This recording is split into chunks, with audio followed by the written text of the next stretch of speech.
Welcome to Squirrels and Robots episode 127. 127. And I see, I've been downgraded to a previous version. Sorry, love. Folks like the old you for some reason. Shorter skirt, I'll assume. Gross. Thank you, Joe, for the support this week. It's much appreciated. Thank you, thank you. And another thanks to the usual suspects, being the folks on Twitch, Patreon, YouTube, and so on and so on. Continued support is like a little Christmas every day. Yeah. Thank you all. Gracias. All right, let's see. Netflix had their Geeked Week event showcasing new shows, movies, and series, including more Umbrella Academy, Sandman, Resident Evil, Alice in Borderlands, which has nothing to do with American McGee's Alice in a Borderlands crossover, which I would watch, by the way. The School for Good and Evil, Cyberpunk Edge Runners, and the list goes on and on of Netflix originals, which I kinda don't care about. Except Sandman. I will watch the hell out of Sandman. Yeah, I mean, there's just literally way too much stuff. So I'll be whittling my watching down to, like, the Sandman, and, I'll probably just skim the rest of the series, honestly. And oi, on a side note, when I was watching this on Twitch, mods, a bit heavy-handed in policing the chat, weren't you? Oh, I mean, literally, one person said, "Who cares about this show?" and the message got deleted. Like, no opinions can be had here. I mean, this is how you figure out whether your work is even, reaching people interested. And it wasn't. A little toxicity is sometimes healthy for a Twitch chat.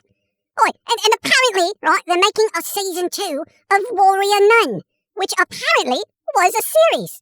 I had no idea it even existed. Well, I mean, I think I did. I don't remember.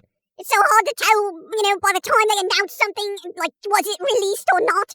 I don't even know anymore. Yeah.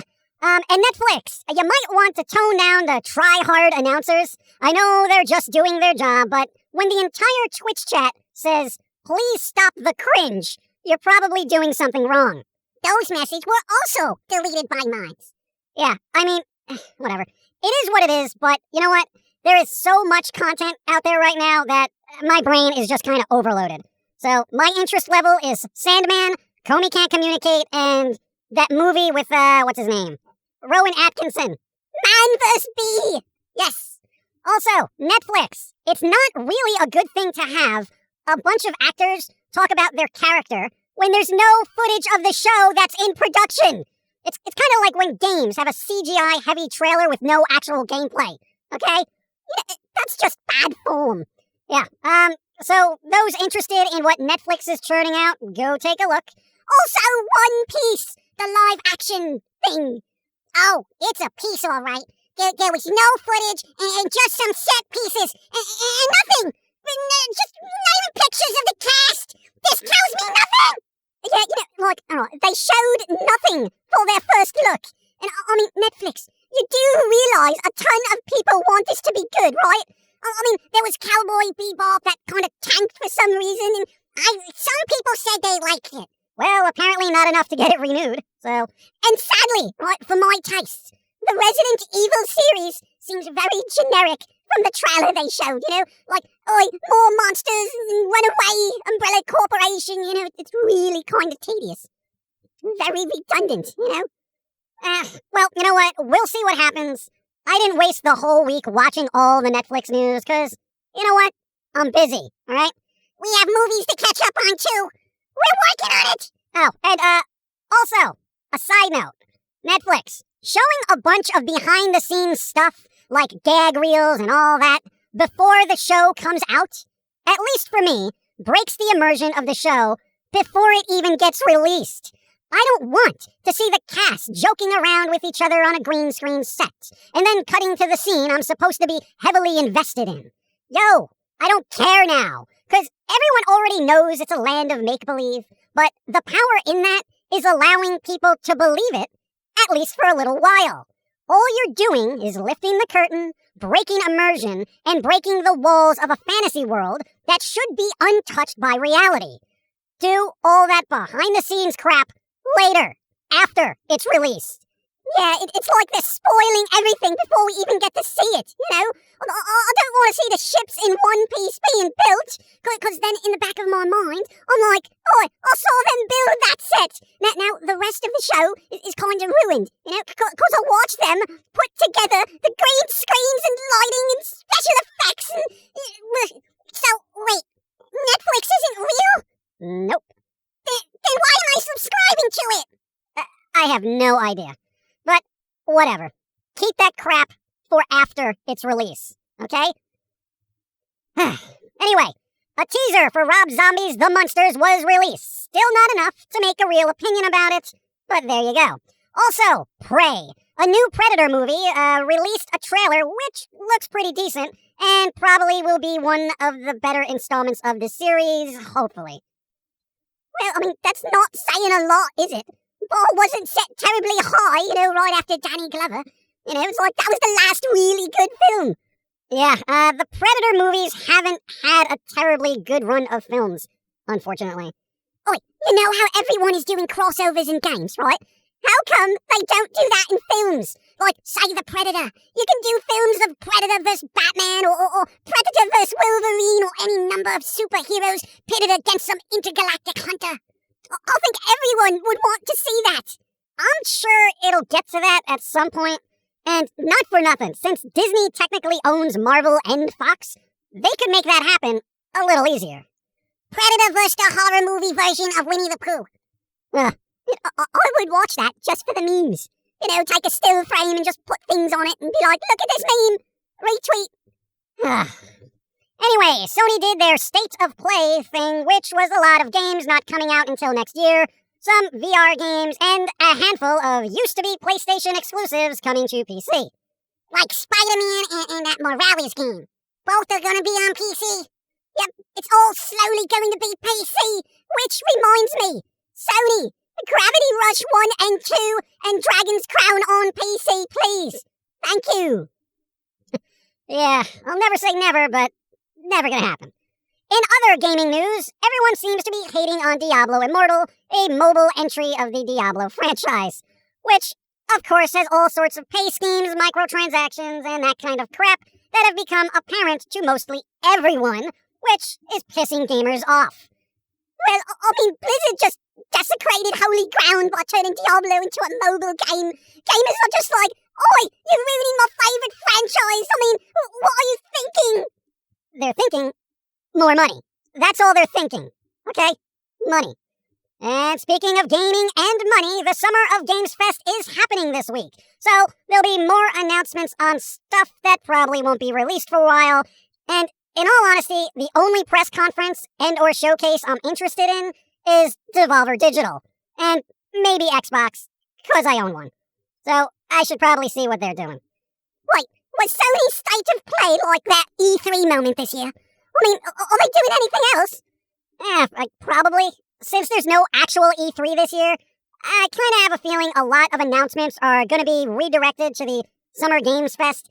And those that aren't will probably be announced at a later time, so it doesn't get lost in all the other announcements. You know. Oh boy, everyone get on the hype train for things that won't be released for another year. Yep, here we go again. The inevitable hype waiting cycle continues. For folks into gaming and have that fear of missing out about announcements, don't, okay? Even the Jeff Keighley guy who's in charge of the Summer Games Fest said this year will primarily focus on games already announced. So, yeah. Probably why there isn't an E3 this year. Because there's nothing to talk about! So, don't stress out about it. You're probably better off just browsing the titles at your leisure once they release their trailers and such. So, you know, that is what I do, honestly. You know, I can't sit there and waste all sorts of time watching ad after ad for games I mostly have no interest in. It's a madness. I like watching trailers over and over again and then having odd product placements and cringy announcers try to act all pro gamer. The cringe makes me laugh. The cringe makes me laugh. I'm looking at you and I'm laughing because you're so cringy. Yeah, and speaking of like ads and stuff, yo, you advertisers out there really trying to latch onto the gaming community to push your wares? It's getting tedious, okay? insurance companies with gaming references in there it's bad. It's really bad. And I am not too keen on seeing streamers and ads as well. It kind of sends shivers down my spine, It's like fill in the blank trying to sell an energy drink or food, snacks, and then they put them in these awkward commercials, and it's just embarrassing to watch. I get it. Everyone's got to make a living, but there are better ways. I would sell food snacks for money if I liked the food snacks. Yep, still waiting on that cream cheese endorsement from an unnamed brand. Are you mental? You think some high-profile cream cheese company is going to have you as a spokesperson? I can imagine the ads. Listen to your lord and master and buy this cream cheese, you stupid morons. Or how about, hey, dumb humans, be smarter and eat this cream cheese or I'll throw nuts at your head. Hey, I'm an aggressive marketing type mascot, okay? Just buy this crap or don't, you moron. Are we endorsed by cream cheese now? No. Ow! Poop! Anyway, I think we're gonna try to wrap this up. We'll try to get the more important gaming news consolidated for the next podcast, as I am not gonna churn out some reaction video to every trailer released, like most people do now. Did Sony just tease the return of this favorite franchise? Yeah, we don't do clickbait either. Sorry, I like to be honest. Did Xbox just announce a streaming device for gaming? Yeah, I'm not clicking on that. Did Apple release a new thing that's very expensive? When don't they? They should make apple butter and then sell it for like $75 a jar. Don't give them any ideas, mate. When can I get my near body back? Oh, right. Well, like I said, it seems folks, right, kind of didn't care for the, Pilz-E skin for your character. I worked really hard on that. So, we decided to revert back to the other version, as it is at the very least more unique looking than the generic style Pilz-E had us all stuck in. I worked really hard on that! Yeah, we're probably just going to save that style for the comic book series from now on.